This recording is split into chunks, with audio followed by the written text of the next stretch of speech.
Now that you have done with Mendelian disorders, now we'll move on to non-Mendelian disorders. So under that, the first one will be the mitochondrial inheritance. So here the disease is going to be caused from the mitochondrial DNA, and the mitochondrial DNA is going to be inherited from the mother. So it has a maternal inheritance. So always from the mother, the disease will be transmitted to all of her kids, because her DNA is only going to be transmitted to the kids. So maternal inheritance is going to be mitochondrial inheritance. So mitochondrial DNA is going to encode for 37 genes, and out of which the 13 genes are associated with oxidative phosphorylation. So here the mitochondrial inheritance is not going to follow the Mendelian law, it is going to follow the population genetics. So from the mother, if you see this pedigree chart, if you see, the mother is going to be diseased over here. So from the mother, all her kids are going to be affected. So mitochondrial DNA is going to be from maternal. So when mother is affected, she is going to transmit the disease to all of her kids. But if the males are being affected, they will not transmit the disease to anyone, because mitochondrial DNA is not going to be paternally inherited, right? So when males are affected, he will not pass on to any of his kids. While if the mom is affected, she is going to pass on to all of her kids. So this is the mantra we use for mitochondrial inheritance. So let's see some of the diseases inherited via mitochondrial inheritance. First one will be MELAS.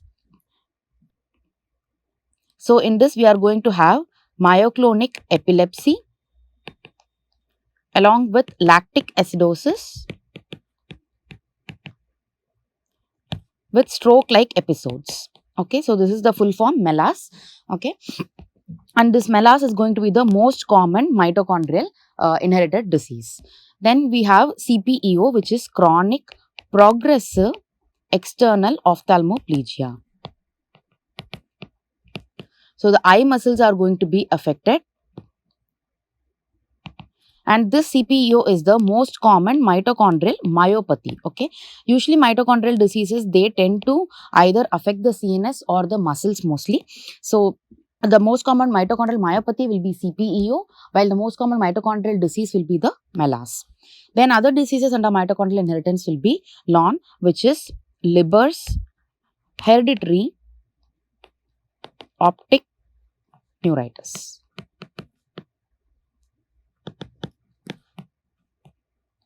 Then NARP is neuropathy, ataxia with retinitis pigmentosa.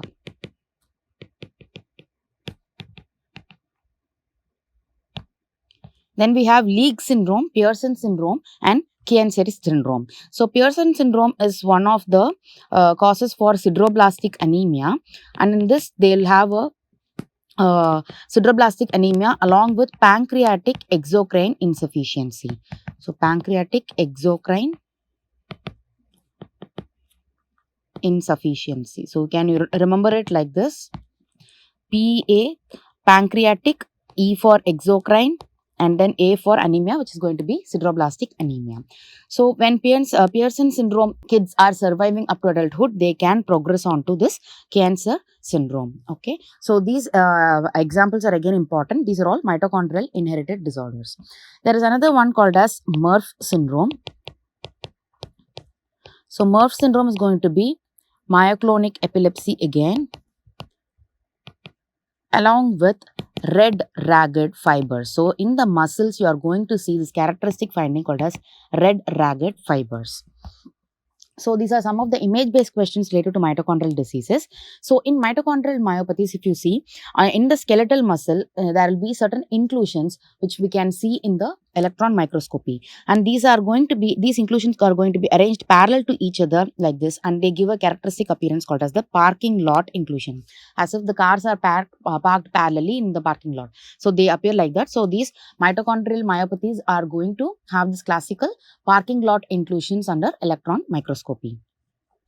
Then the second and third images are actually a special stain for muscle. So this stain is called as the Gomery's trichome stain.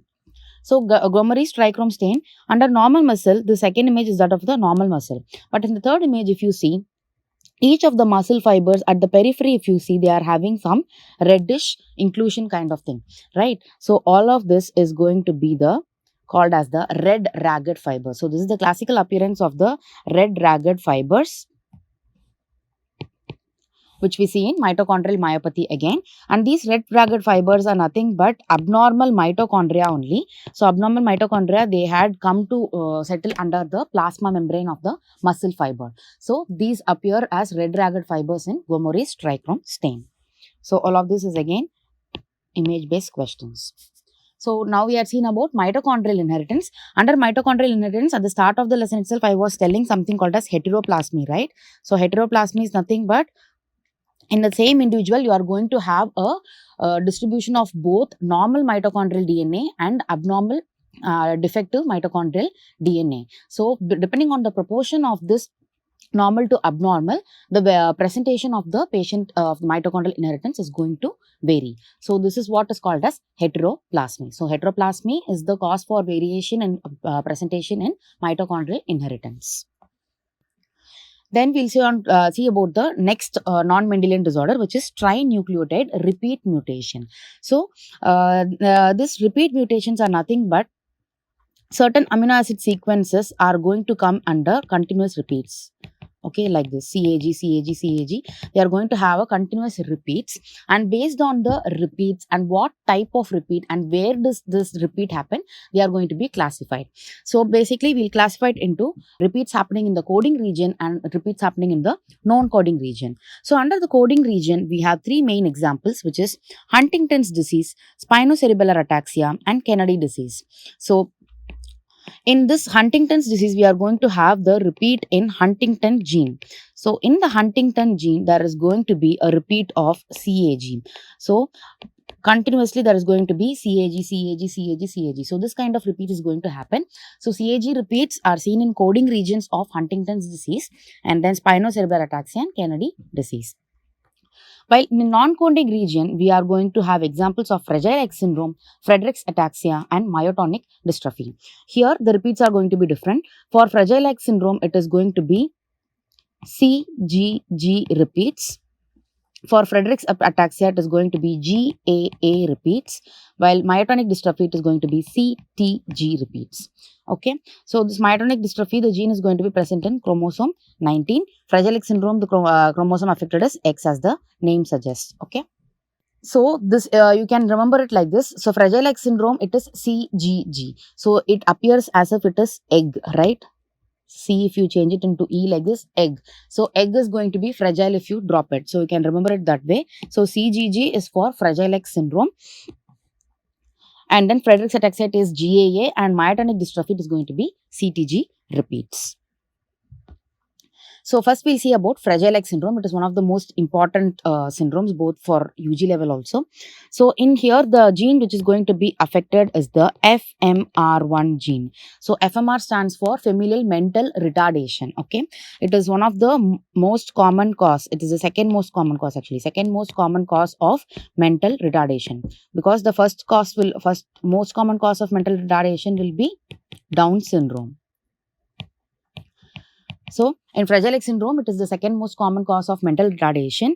And here we are going to have CGG repeats in the FMR1 gene. So, normally the repeats are allowed for a particular level. So, up to 55 repeats are allowed. So, normally we can have less than 55 repeats. But if the repeats are increasing, that is they are more than 55 but less than 200, they are going to be called as premutation. So, premutation is going to cause a gain of function, resulting in two syndromes basically. First one is Fragile X associated tremor ataxia, and the second one is Fragile X associated primary ovarian failure. Okay, as the name suggests, Fragile X associated tremor ataxia, they are going to have neurological symptoms with ataxia and tremors. While Fragile X associated primary ovarian failure, the female is going to undergo a ovarian failure at a very younger age itself. So less than 40 years of age group itself, she is going to undergo a primary ovarian failure. And when the repeats are more than 200, more than or equal to 200 repeats, then we call it as a full mutation. And this full mutation is going to result in a loss of function, and that will result in fragile X syndrome. So each of this is going to be very, very important. So 55 to 200, it is gain of function mutation, and it is called as pre-mutation, resulting in fragile X associated tremor ataxia and fragile X associated primary ovarian failure. While if it is more than or equal to 200 repeats, it is full mutation leading to loss of function causing fragile X syndrome. Okay. So in any of these trinucleated repeat syndromes, we are going to have a phenomenon called as anticipation. So anticipation is nothing but with generation, with passing generation, there is going to be presentation of the symptoms at an earlier age and also with the increased severity. So this is what we call it as anticipation. Okay, suppose the boy is there. So we'll take an example of Huntington's. Okay, so a boy is there, he is going to get affected at the age of 20 to 30. Okay, and then but by that time this father will also be having the same syndrome presentation. So he'll be around 50 years of age, right? So both of them will be having an age difference. So his father is presenting at 50 years of age group only, but he is going to be presenting at a very earlier age group and with the increased severity also. So this is called as anticipation. So anticipation is a feature of trinucleotide repeats. So this, with passing generation, the number of repeats is actually going to increase, because in Fragile X syndrome, this repeats are going to form during oogenesis. Okay, so this increased repeats is going to cause increased severity along with earlier age group of presentation. So what are the clinical features of Fragile X syndrome? Again, very important. So as I mentioned, it is going to be the second most common cause of mental retardation. So the child will have a mental retardation, along with his habitus is going to be quite classical. They will be having long face with large ears and mandible. So overall the face is going to appear bigger.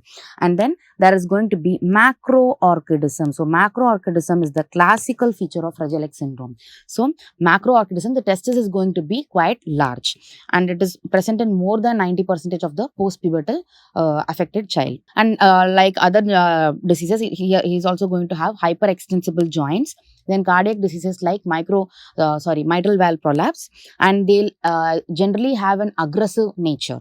Okay, so in order to diagnose this trinucleated repeats, you are going to use the PCR, polymerase chain reaction. So polymerase chain reaction can normally identify the repeats as such, but if the number of repeats is more, so increased number of repeats, more the number of repeats, PCR cannot detect it, and for that we are going to use a technique called as Southern blotting. Okay, normally repeats can be detected by PCR, but if the number of repeats are going to be large, we are going to use Southern blotting. So Southern blotting, if it is usually used for detecting any DNA related thing, while Northern blot is going to be for any RNA related thing, while Western blot is going to be for any protein related thing. So how do you remember this? So Southern, they eat usually dosa, right? So D for D, DNA dosa. Then Northern, they usually eat roti. So R for R. And W, Western, they eat usually pizzas. So P for P, protein. So this is how you remember it. So Southern blot for any DNA related thing you can identify, Northern blot for RNA, and Western blot for proteins. So now we had seen about Fragile X syndrome. Under Fragile X syndrome, the number of repeats, the type of mutation, the syndromes, and macroorchidism is going to be very, very important. Then we are going to see about the third type of non-Mendelian disorder, which is genomic imprinting. So genomic imprinting, in the sense, genome means something related to the gene. Imprinting as such, it means silencing. So how do the genes get silenced? By epigenetic mechanism like methylation. So methylation, I've already mentioned, it leads to silencing of the gene expression. So in genomic imprinting, the genes are being silenced by methylation. So for this, we are having two classical examples involving the chromosome 15. The diseases are Prader-Willi syndrome and Angelman syndrome. So both the diseases are going to be affecting the chromosome 15 only, but the genes are going to be different. In Prader-Willi, it is the SNRP genes which are going to be affected, while in Angelman syndrome, it is going to be the UBE3A genes which are going to be affected. So what actually happens is, there is a paternal chromosome and a maternal chromosome, right? So for any kid, each pair of chromosome, one allele is going to be derived from the mother, one is going to be derived from the father. So if the in chromosome 15, if the gene, that is the SNRP gene, if the paternal chromosome is going to be deleted and maternal chromosome, that gene is going to be imprinted, it is going to be resulting in Prader-Willi syndrome. Okay. Basically, both the copies of the genes are non-functional here, because in the mother, it has been imprinted, meaning silence. In the father, it has been deleted already. So, no normal copy of the gene is available for carrying out its function. So, this is going to lead to Prader-Willi syndrome. So, paternal deletion will cause Prader-Willi, while maternal imprinting will cause Prader-Willi. Okay. So, in this syndrome, the patients usually present with mental retardation, and the kid was going to be obese because of upregulation of ghrelin. So, ghrelin is a hormone which is going to cause obesity. So, ghrelin, and they'll be of very short stature, a short, obese kid who is having mental retardation, and along with that, he's also going to have hypogonadism. Okay, so this is the classical features of Prader-Willi syndrome. When coming to Angelman syndrome, here it is the exact opposite of Prader-Willi. Here, maternal gene is going to be deleted and paternal gene is going to be imprinted for this UBE3 genes, which is present on chromosome 15 again. So,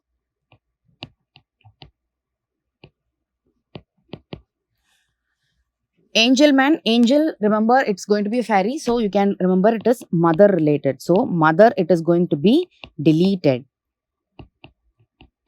And the other copy from the father is going to be imprinted. Prader-Willi, P for Papa. Okay, Papa is dad, right? So, in this, the father's gene is going to be deleted. So, the deletion one, you'll have either of it you remember, imprinting or deletion. It is better to remember deletion so that you can use this code word to remember. Okay. So, in Angelman syndrome, these kids are going to be called as happy puppets because they also have mental retardation, and along with that, they'll have an inappropriate laughter, and they'll have seizures and neurological ataxia kind of thing. Okay. So, these kids are going to be called as happy puppets. Okay, so many times question always comes from here. So, any other gene in which chromosome 15 was involved, we saw about it now. Yes, it's in the Marfan syndrome also. So, Marfan syndrome, it was fibrillin gene. Fibrillin gene was also present in chromosome 15. So, chromosome 15 we had seen Marfan syndrome, Prader-Willi syndrome and Angelman syndrome. Prader-Willi is paternal deletion, maternal imprinting. Angelman syndrome is maternal deletion and paternal imprinting.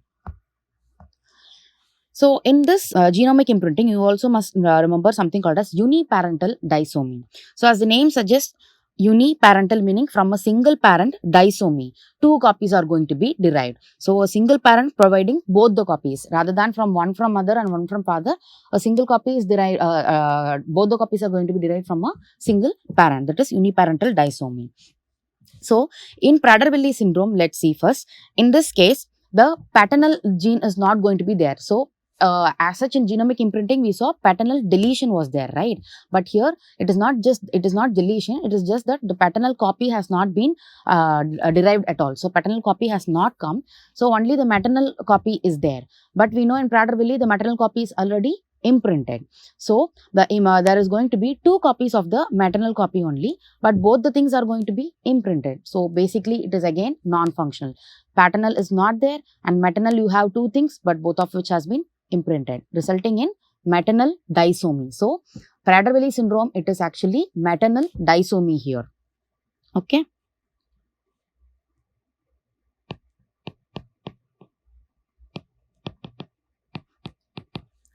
The exact opposite for Angelman syndrome. So, in Angelman syndrome, in the genomic imprinting, we saw it was maternal deletion. But here, in uniparental disomy, maternal deletion is not there. It is just that maternal copy has not been derived at all. So, two copies of the father is going to be coming. And both the copies are again going to be imprinted. So, paternal imprinting only, but maternal it was not there. So, paternal disomy was present here. So, paternal disomy is going to result in Angelman syndrome. Okay. So if they ask what are the pathogenesis for Prader-Willi syndrome, it could be paternal deletion with maternal imprinting, or it could be disomy. It could be the maternal disomy. Uniparental maternal disomy can also cause Prader-Willi syndrome. Okay, so exact opposite of this will be Angelman syndrome. So we have other examples for this uniparental disomy as well. So the examples are Russell Silverman syndrome, Beckwith-Wiedemann syndrome,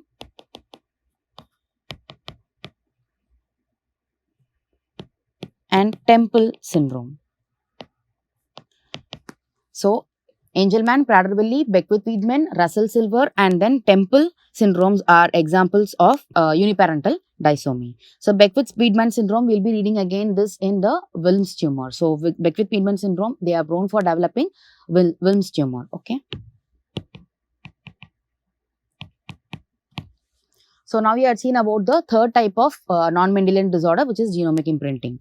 So final non-Mendelian disorder will be a gonadal mosaicism. So in this actually, a child in any autosomal dominant disorder, there is a possibility. In autosomal dominant disorder, we already saw that all the generations are affected. So definitely the parents have to be affected for a kid to develop the disease. But there is one such case called as gonadal mosaicism, in which in an autosomal dominant disorder, the parents are not affected, but the kid is affected. So how does this happen? It happens because of something called as post-zygotic mutation.